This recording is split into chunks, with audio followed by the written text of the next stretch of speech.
Hello everyone, I am back once again, this time with a review of the NECA Ultimate Prey Feral Predator figure. Now, before we move on with the figure and the box and everything, for some housekeeping rules or some updates, I did post the Marvel Legends movie Carnage. The link, it should be up on my channel as we speak. By the time I'm recording this right now, the date is October 25th. So yeah, I already uploaded the Carnage review. It's already premiered. Go ahead and watch it. But yeah, that's really all I have to say in terms of updates. Moving on to the figure, let's start off with the packaging. I'll admit the packaging is a little bit bland. It's just the Prey logo with Ultimate Feral Predator, all that stuff. Got the Prey logo on top right there. You got the Prey, you got the instruction manual and the UPC of how to switch out the gauntlets and everything. On the back, we have the read-up of the movie. Pause to read there.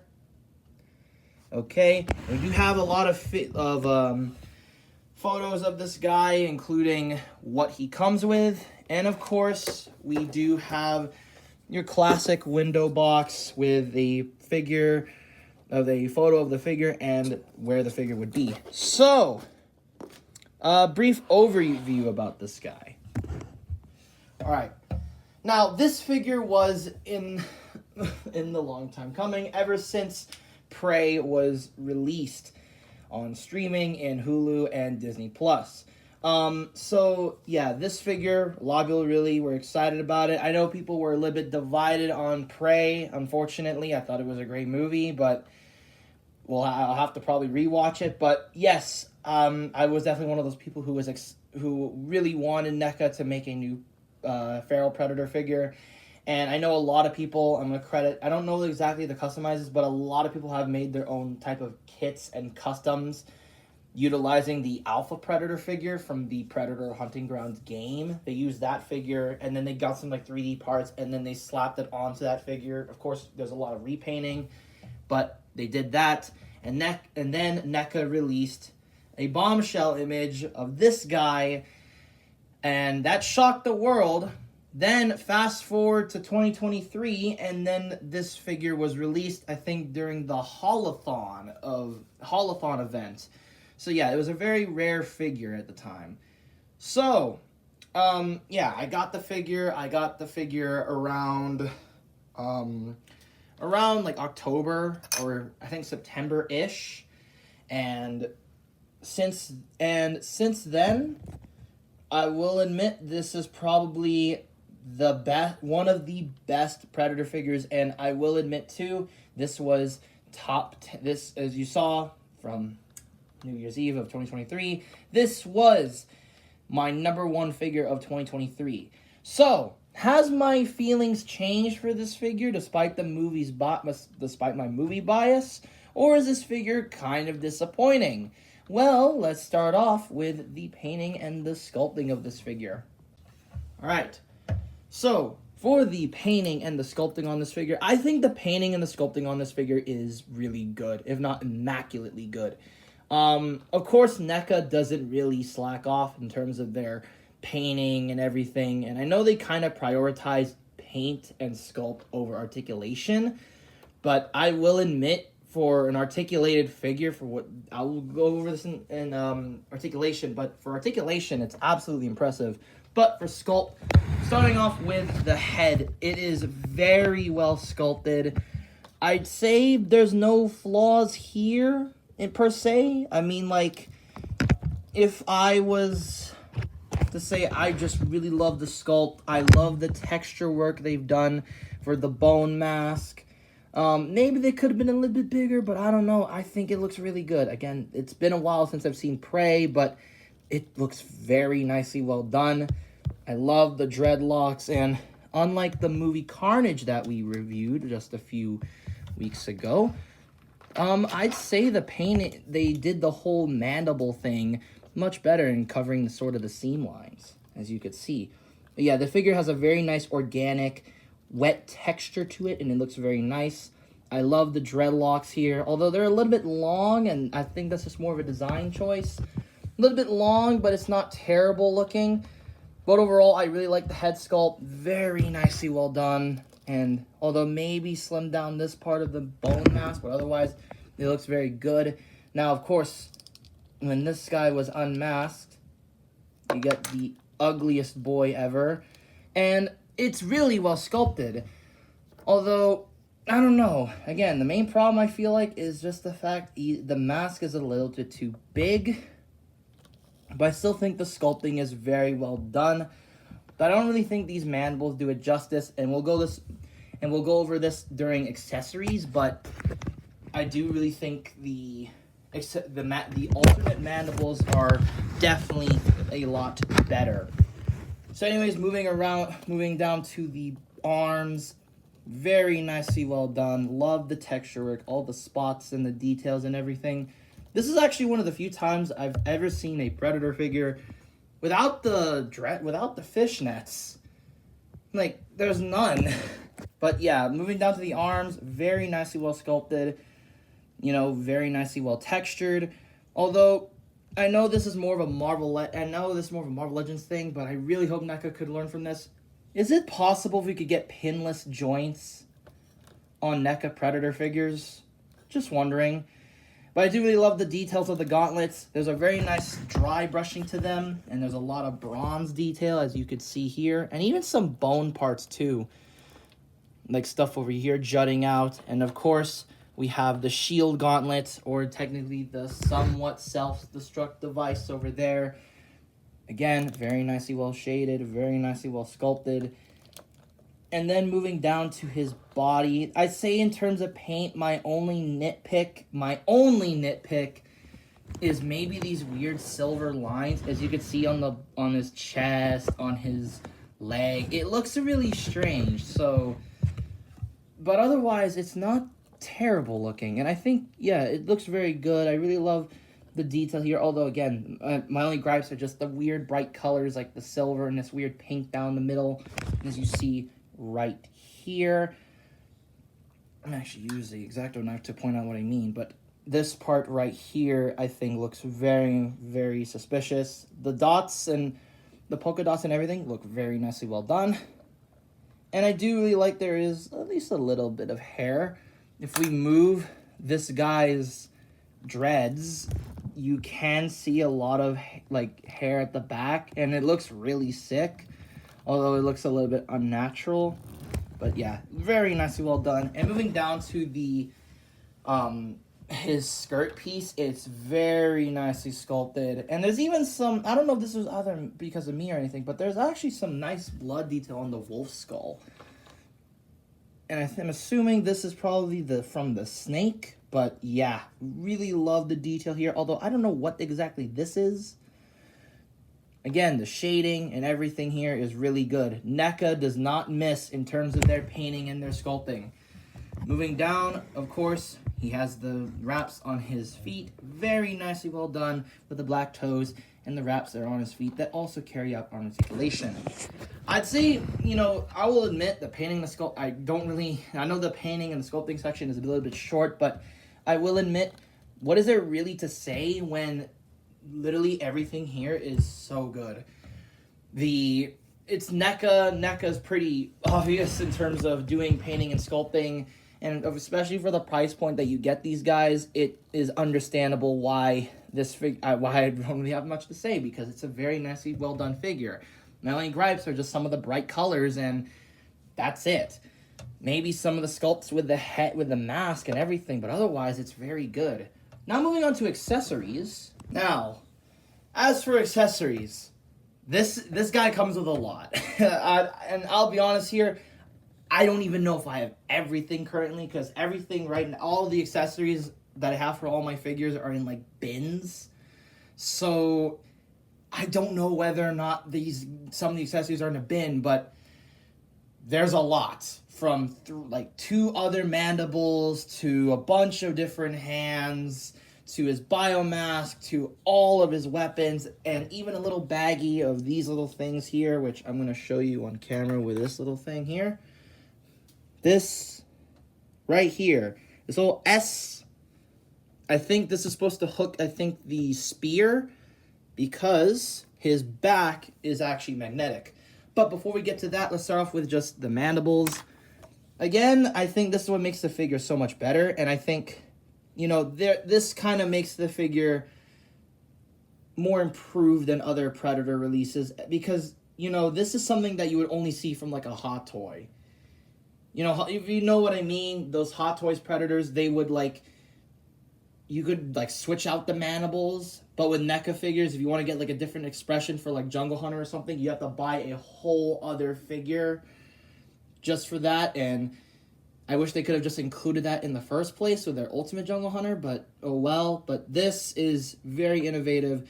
Again, look at the detail. The painting on the teeth is a little bit off, but it looks very good. And same goes for this as well, the roaring head. And best of all, the mask is not affected. So, if you want to switch out the mandibles, so here's the figure. If you want to switch out the mandibles, you simply just pull at the top and then go really, really gently. You might need to hair dry it, but boom, Cursed Predator right there. Then you just simply grab one of his mandibles here, and it looks really nice. Now he's sort of clicking, and I'll show another picture. Now he's sort of roaring.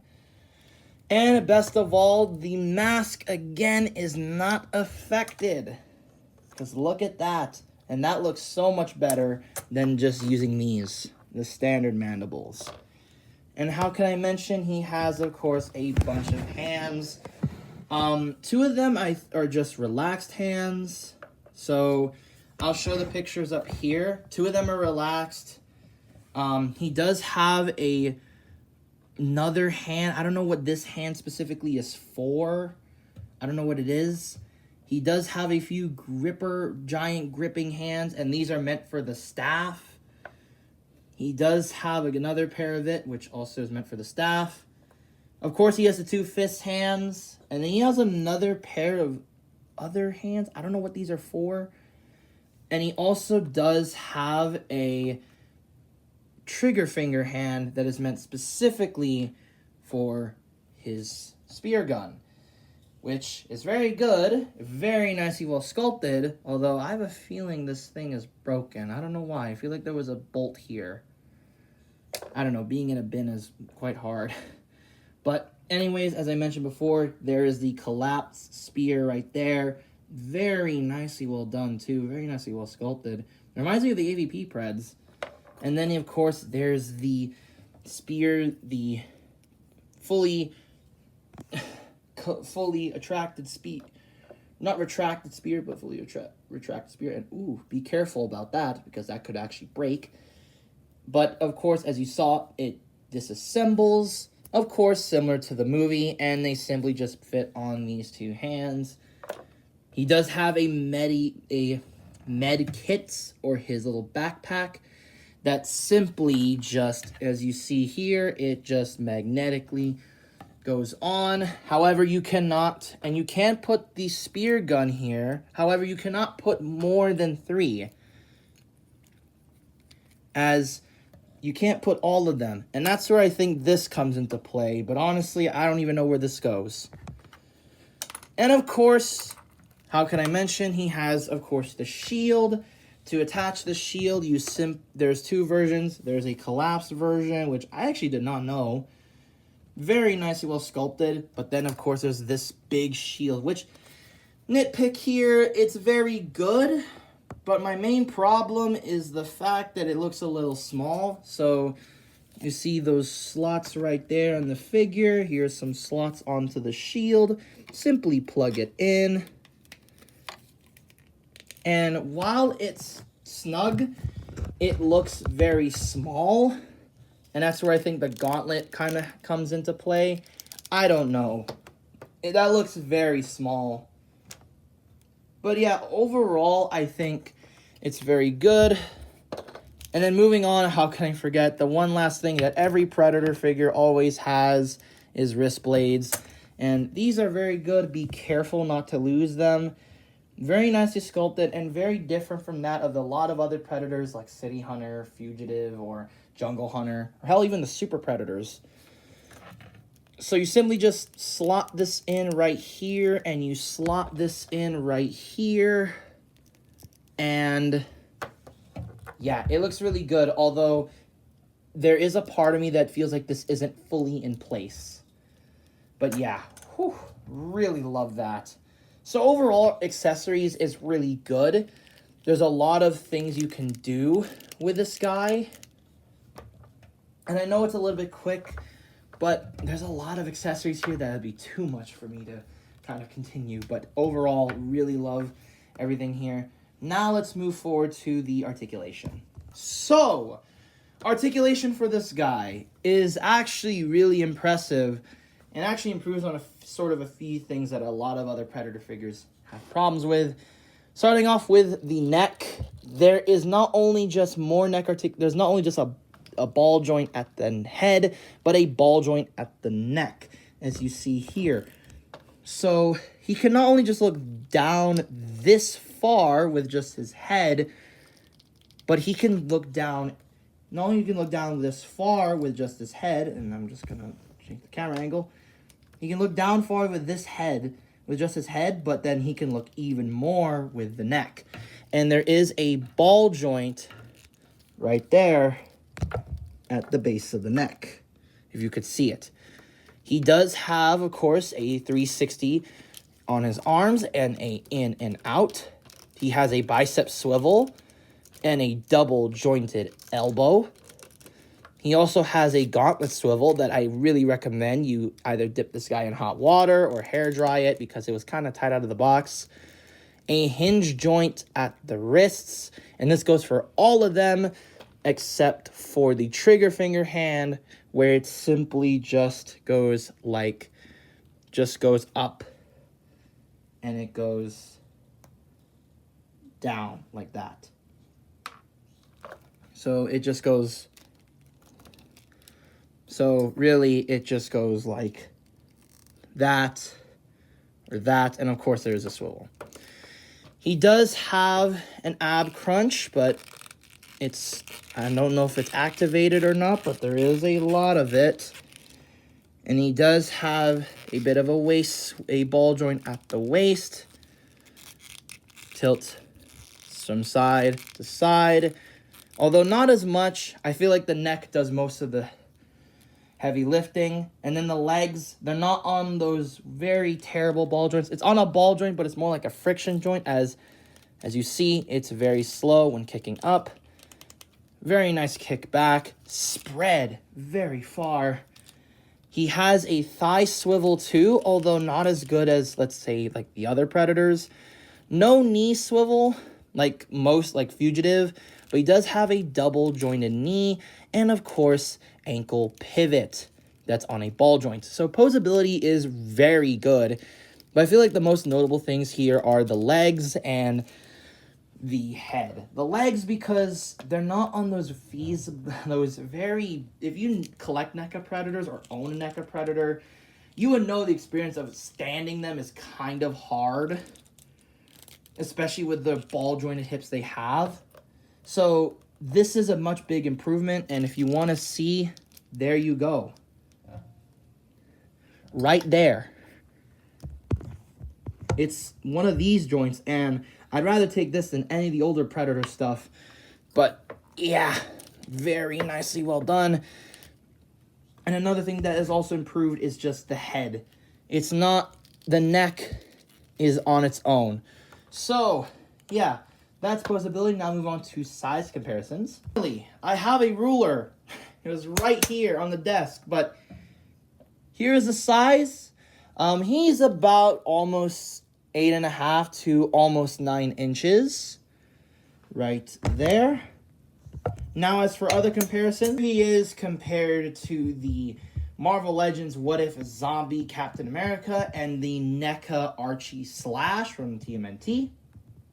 Here is Farrell compared to the NECA City Hunter and the Lannard Berserker Predator. Here is the NECA Feral Predator compared to the NECA Fugitive Predator, from the god-awful The Predator. We do not talk about that movie. That movie is trash.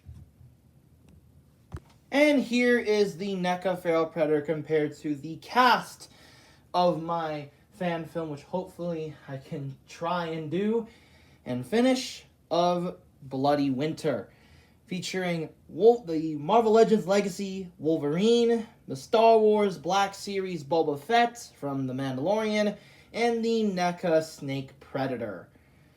Alright, now let's move on to my final thoughts. So, overall, is this figure worth buying, especially since I'll admit he costs a lot on the aftermarket and he has a lot of repaints? Yeah. Not even, yeah will even be a good response. It's a great figure. Even if you don't like Prey, it's actually a really good figure regardless. Even if you think the design is really weird and very out there, I still recommend it. Its painting, its sculpting is immaculate. It's just on par with a lot of their other Predators, which are already great. This one upgrades it to 11. Its articulation has a lot of improvements, such as the new ball-jointed feet, the new leg articulation, the new neck articulation. He has a bunch of weapons that make it worth its price. He has a lot of besides a lot of accessories, he has a lot of expressions, and overall, I think it's just worth the price. There's a lot to go off here. You know, as a figure, it's a great figure. And definitely, it is one of NECA's best Predator figures they've released in a long time. And I'll admit, I'm going to go off a little bit of a side tangent rant. I really wish that NECA could stop focusing on Universal Monsters and stuff and start focusing on making Predator figures. I remember they were just everywhere. All the Predator figures were just everywhere. Now you could barely find a single Predator that isn't Jungle Hunter or City Hunter or any of the Lost Tribe members because they're just so hard to find. The comics, the video game ones, hell, even the other movie ones that aren't from the first two movies, like AVP or Predators, or even hell, The Predator, they're all so hard to find. I think Stoneheart as well is just also hard to find, and it's really sad because I want NECA to do more of this. I want them to do more new sculpts. The Jungle Hunter and City Hunter molds are great, they're great figures in comparison to any other figures from retail nowadays, but we need more of this, more new sculpts, and that's why I am really hoping that one day we can get an Ultimate Wolf Predator figure, but unfortunately NECA is just so busy with random stuff that they completely forgot their Predator license or how any of their horror licenses. So yeah, just overall, get this figure. If you can, I recommend getting it for a good price. I don't really think it's worth $70. I think if I had to go highest, I'd say $50 is a very good amount. And if you can, definitely get it. And definitely get it with all these accessories. It's one of those figures that without all the accessories, I feel like it's just too good. And will I recommend the repaints? Well, probably, if you love the novelty of it. I'm thinking on getting the Ultimate Bear Blood Predator, but I don't really care for the mid-cloaked version. But anyways, yeah, overall I give it a solid 9, a 9 or 9.5 out of 10. Very good. It's definitely what I wish for from NECA when they make Predator figures, and I really hope that with this figure, I really hope they could still continue on making Wolf. But anyways, thanks for watching. Like, subscribe, hit the bell. I know this video was a little bit rushed. I'll admit I'm so drained out from doing the Carnage review. So this will be the second last review, and then the last review will hopefully be on the NECA Halloween Ends Michael Myers. But who knows, this could also be the last one of my October reviews because I originally planned a lot, then procrastination, and then tests, and then, yeah, I didn't have enough time to do a lot of stuff like that. So, yep, until then, I will see you guys next time, and whatever that will be, and hopefully I can start uploading. Bye-bye.